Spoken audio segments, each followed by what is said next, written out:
pessoas ficam presas à ideia de que precisam sobreviver, em vez de se prenderem à ideia de que precisam prosperar. Elas veem tantas más notícias no jornal que chegam à conclusão: as coisas vão tão mal, como posso encontrar sucesso? Assim como você pode ser encorajado a simplesmente sobreviver, eu quero lhe encorajar a prosperar.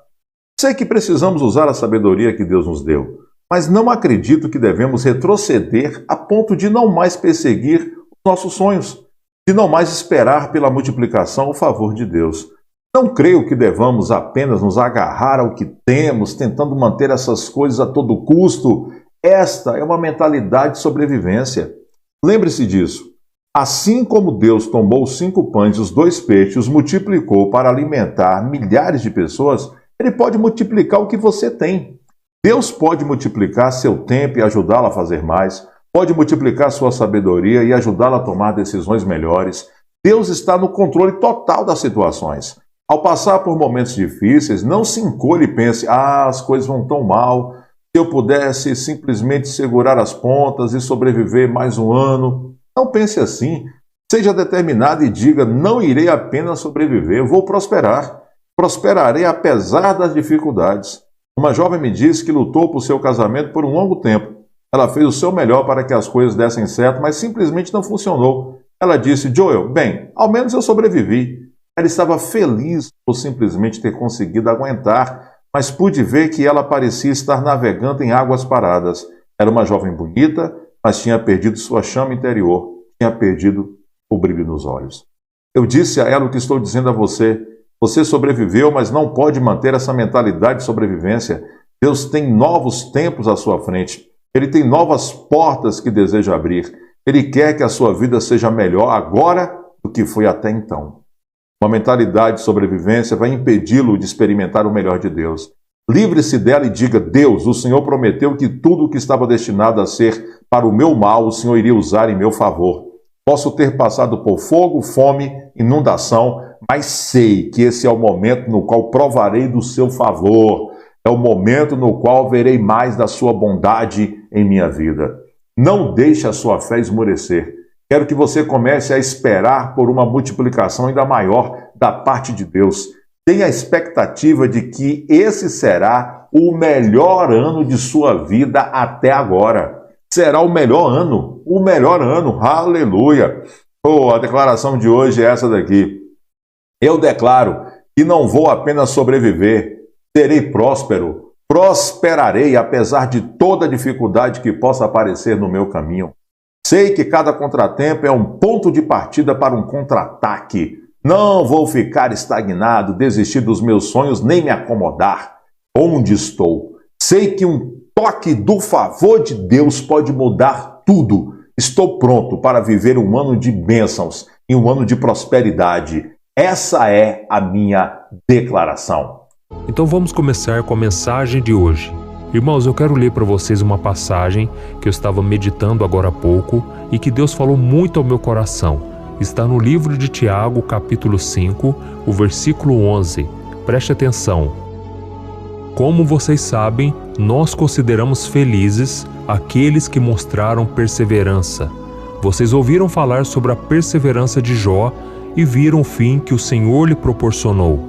O Senhor é cheio de compaixão e misericórdia. Glória a Deus. Irmãos, todos nós sabemos da história de Jó. Foi um homem temente a Deus, um homem que amava ao Senhor, mas um dia Satanás quis peneirar a sua fé. Assim como aconteceu com o discípulo Pedro, antes de Jesus morrer na cruz e ressuscitar, o diabo quis peneirar a vida de Pedro, mas Jesus intercedeu por ele e Pedro então, mesmo quando ele negou Jesus, ele se voltou para o Senhor. E o Senhor é cheio de compaixão e misericórdia. Aqui nós vemos que mesmo diante de tantas provações, tentações, Jó perseverou nos caminhos de Deus, aguardando no Senhor a sua resposta, a sua salvação e a restauração. E a Bíblia diz que no final da vida de Jó, Deus restaurou em dobro tudo que havia sido perdido. E é isso que Deus faz, irmãos. Deus restaura a nossa vida. Eu me lembro que numa fase da minha vida eu estava muito angustiado, muito triste, porque parecia que nada dava certo. mas eu esperei no Senhor e Deus restaurou cada área da minha vida, na área do relacionamento, na área das finanças, em todas as áreas. Então creia, meu irmão, você que tem esperado no Senhor, não deixe de acreditar que de uma hora para outra o Senhor pode mudar tudo na sua vida. Amém? Mas uma coisa você precisa saber: quando Deus nos promete uma coisa, não quer dizer que Ele vai cumprir os seus planos de imediato. Não, Deus faz tudo no tempo perfeito.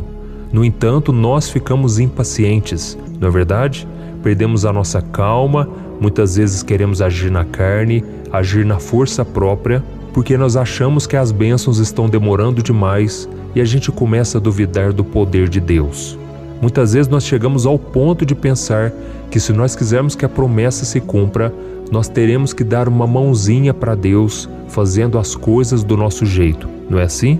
E a Bíblia fala de um homem chamado Abraão, que ele fez exatamente isso.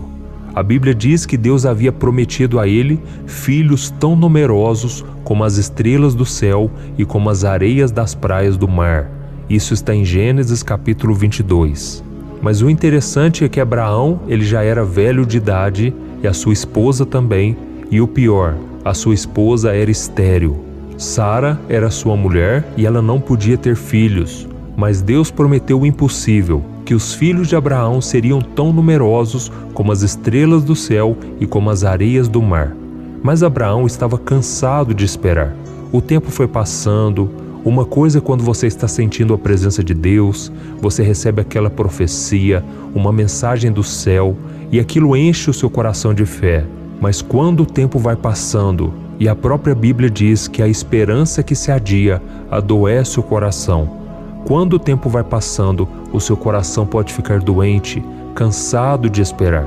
Então um dia, a esposa de Abraão, Sara, ela deu um conselho para ele. E ela disse: "Meu bem, eu não aguento mais esperar e você também não. Por que você não se deita com a minha serva, com a nossa empregada?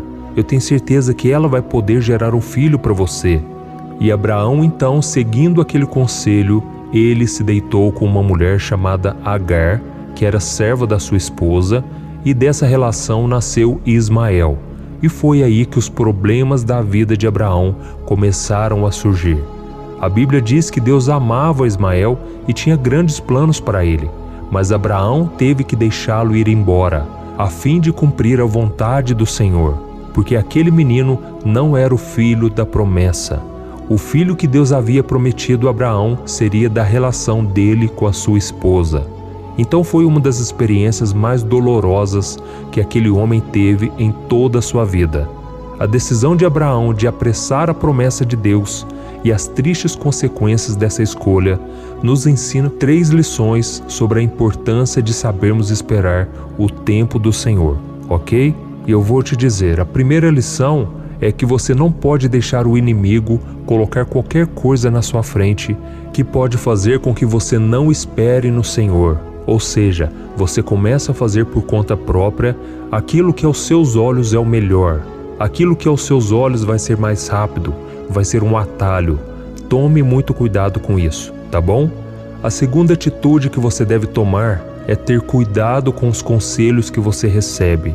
Tem muita gente bem intencionada à sua volta, tem muita gente que dá conselhos bons, mas não é aquilo que o Senhor colocou no teu coração. Então, por mais que as intenções sejam boas, as consequências podem ser muito ruins, ok?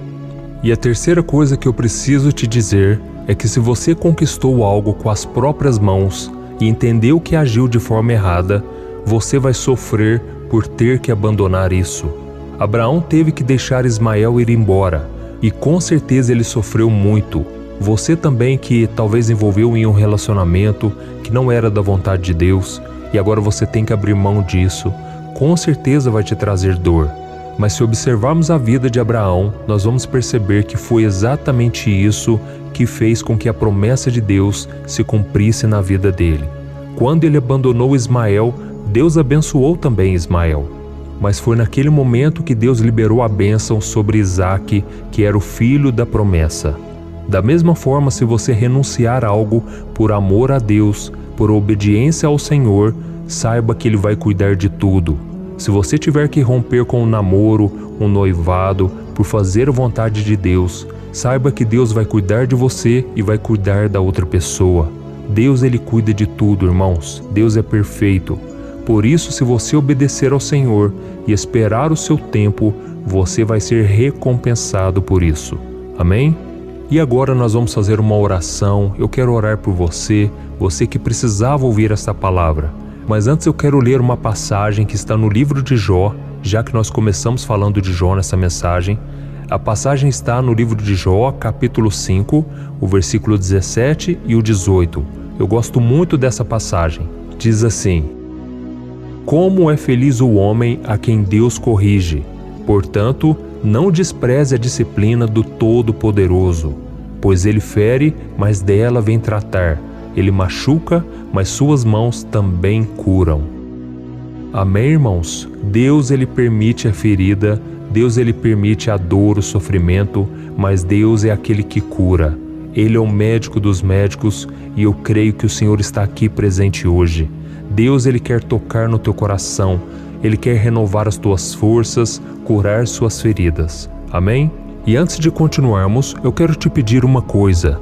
Se você está gostando do vídeo, digite aqui nos comentários abaixo: esta mensagem veio de Deus para mim, tá bom? E agora eu vou orar pela sua vida e em seguida eu vou fazer a oração do Salmo 91. Por isso não saia deste vídeo, porque existem muitas bênçãos reservadas para você neste salmo. Então feche os seus olhos e vamos orar. Senhor, meu Deus e meu Pai, eu me coloco na Tua presença mais uma vez. Muito obrigado, Senhor, porque todos os dias nós temos a oportunidade de colocar a nossa vida nas Tuas mãos. Todos os dias o Senhor tem permitido que nós ouçamos a Tua palavra e obedeçamos os Teus mandamentos.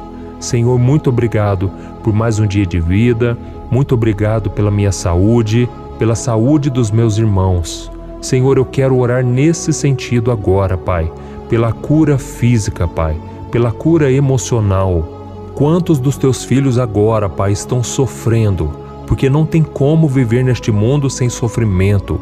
Este lugar não é o nosso lugar perfeito, não é a nossa morada eterna.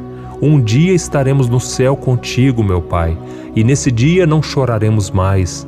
Nesse dia não haverá dor, sofrimento, luto, tristeza, mas enquanto estivermos aqui, meu Pai, precisamos carregar a nossa cruz.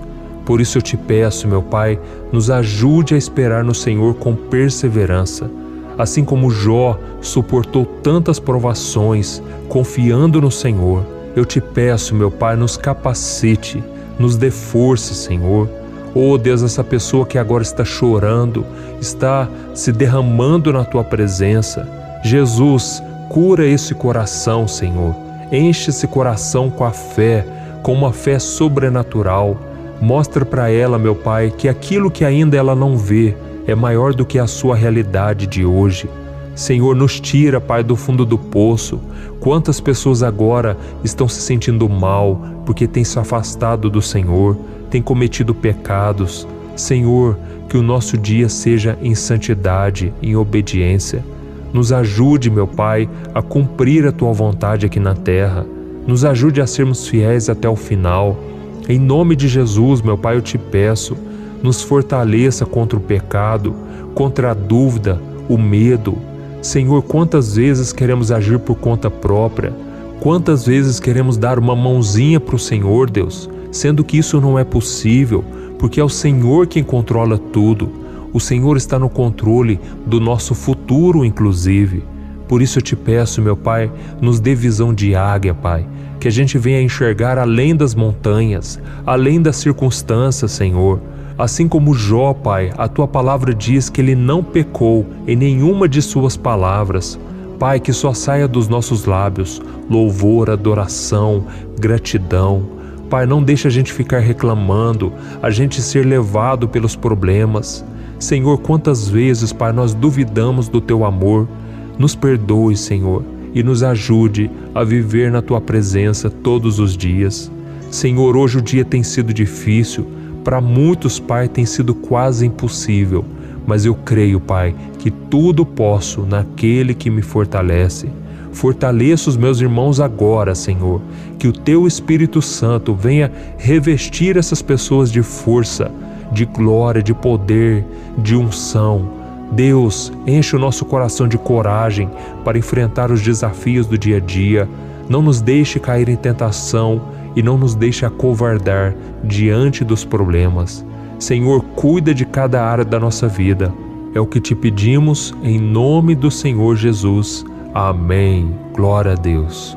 Oh, meus irmãos, eu creio no poder da oração, no poder da fé. E para nós começarmos essa oração, eu quero ler para você o que está escrito no Salmo 91, o versículo 1 e o versículo 2.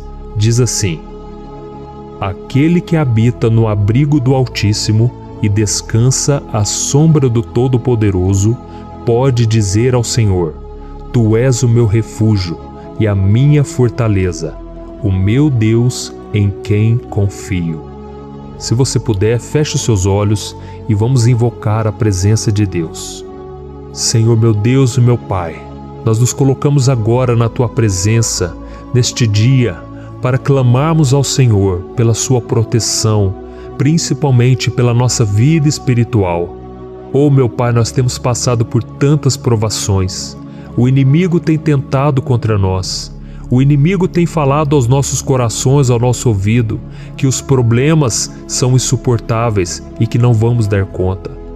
Oh, meu Pai, o inimigo tem mostrado que não há saída, mas nós voltamos os nossos olhos agora para o Senhor.